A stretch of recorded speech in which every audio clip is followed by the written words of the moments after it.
Welcome, Capricorn. This is your weekly focus for the week of May the 27th. I'm Tilly. This is Tarot with Tilly. Thank you for being here. Thank you for supporting me. And let's get right to the cards and see what they have to reveal for your upcoming week. Oh my goodness. There we go. Okay. Underlying energy is, look at that, the Magician is here. The Magician is here to bring in whatever you want. More abundance, more prosperity, love, joy, celebration, health, well-being.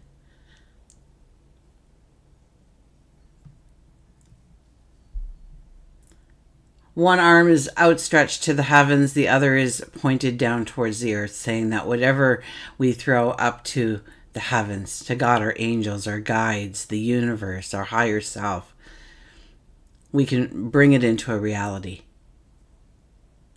And that's exactly what we're doing here. We are making wishes. We are, you have to be with this energy being your whole week. You're making wishes. You're thinking about your future, where you want to go forward. Allow a little bit of spontaneity into your world, okay?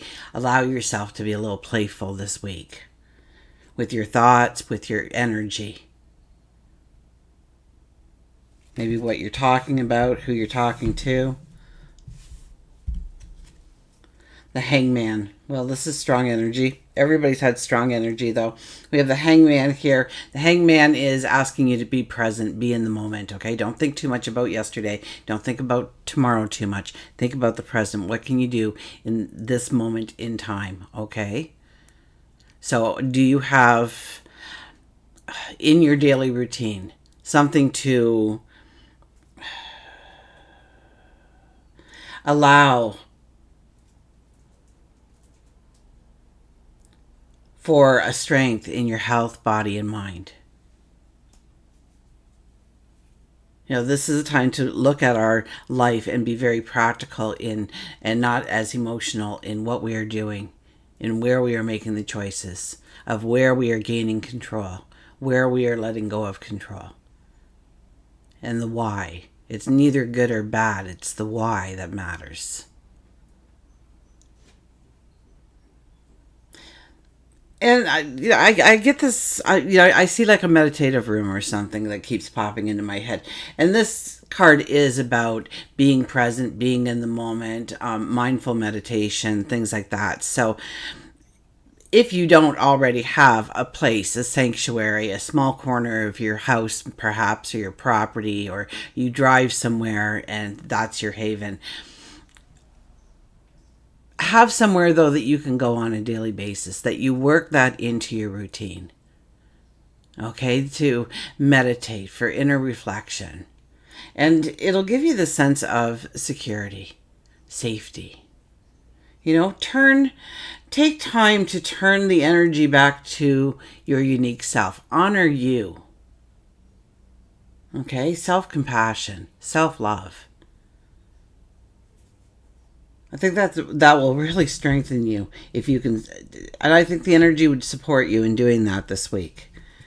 We have the Five of Swords. This is a healthy ego. It could be a week where you are separating truth from illusion. You know, people are telling you things, but is it true? You know, somebody says, oh, I hear you're getting fired, but it's not true. But you just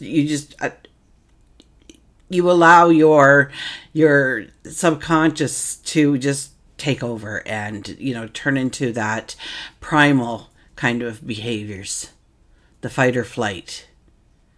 So we want to be more mindful of how we are reacting to what we are hearing. Are we turning a deaf ear to it? Are we investigating it? Are we asking the questions? Are we seeking clear information? I think all of those things are very important with this card. This is about having a healthy ego, listening when we need to listen, okay? There is healthy criticism that comes to us that allows us to see something maybe we didn't see about ourselves.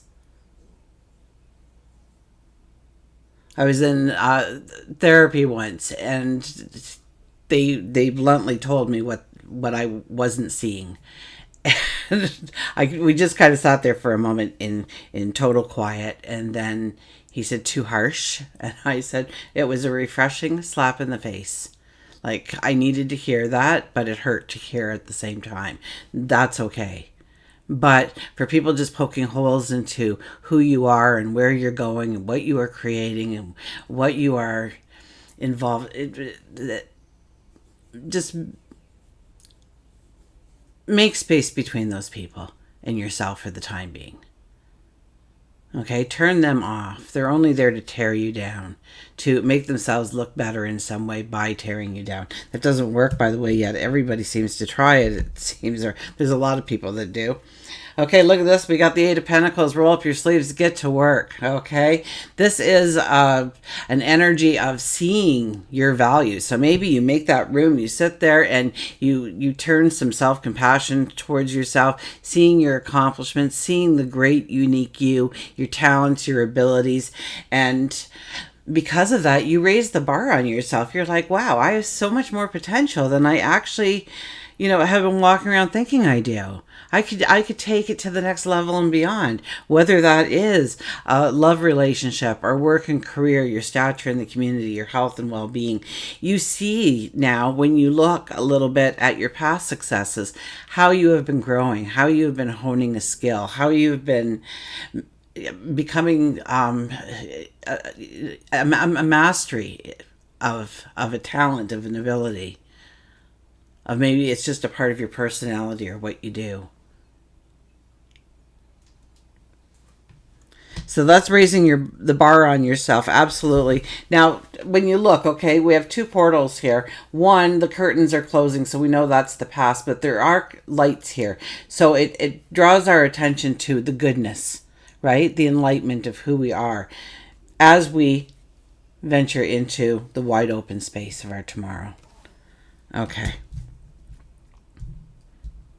Sitting above all of this is, look at this, the Wheel of Fortune. The Wheel of Fortune is telling you that the seasons are changing.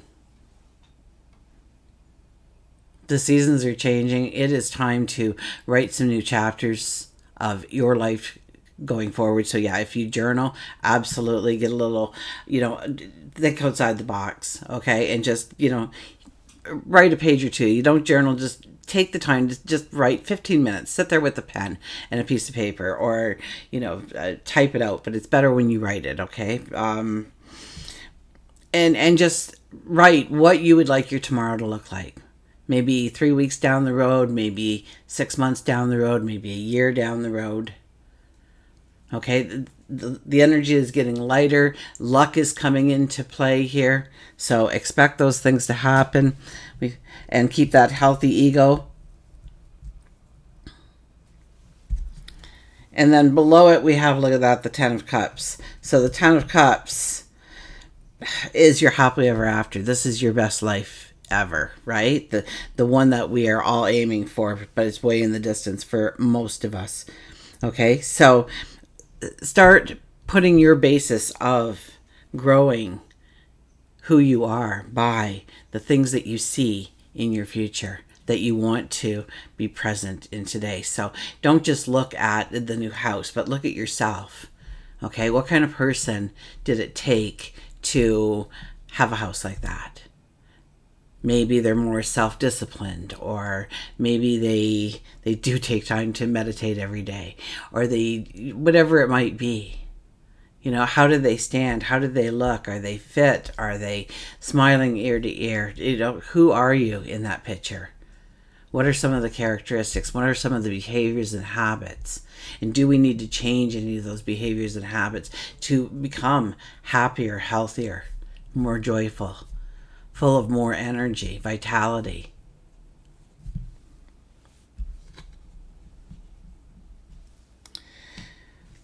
Okay, we have the Emperor as we walk into the week. So you walk into the week being the diplomat. You walk into the week being the intuitive as well. Okay, both of those traits are very strong in this card. Now, the Emperor, he doesn't learn everything he needs to know in order to create that that dream, that goal, that desire, that want. But what he does do is he brings people around him that do know. And once again, seeking clear information about how to go forward in certain parts of the journey.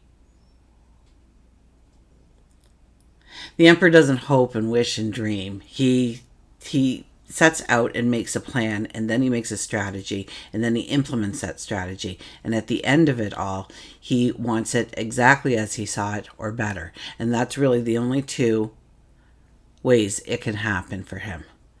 He doesn't even think of failure or if things stall. He's going to do it. He's going to get it done. So it's about getting the right information in. It's about making the plan. It's about making the strategy. I think we're looking at all those things as we start the week. As we end the week, we are in dreamland. We are thinking of the joy, the happiness, the celebration, the giggles, the laughter, the dancing that can happen in our life to unleash our creativity, our inner expression, okay? You've been meditating now in that beautiful new little room that you've made for yourself for a week, and it's changed your whole outlook on your tomorrow and what can come in.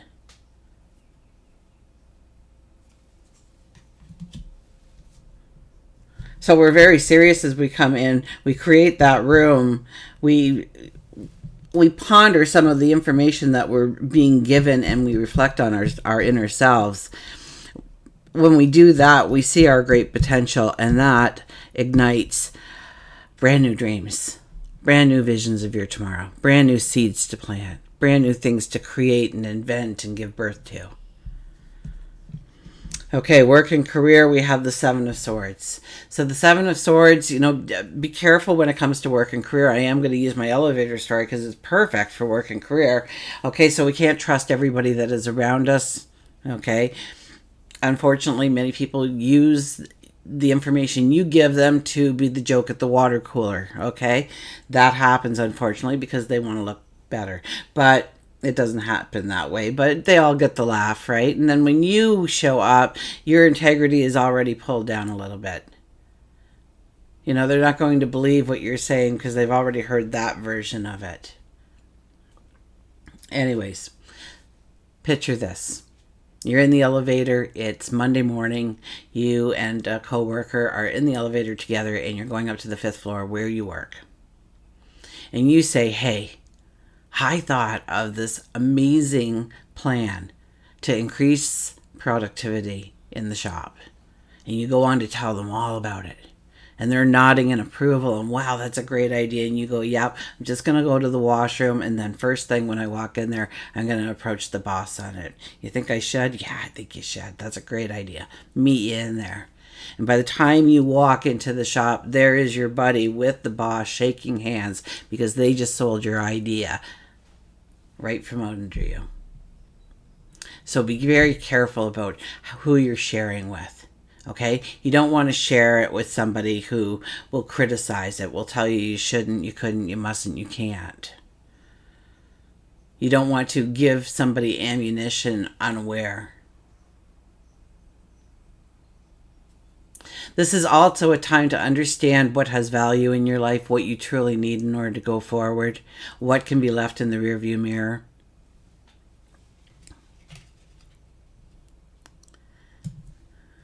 So when we're looking at work and career, what are you doing at work?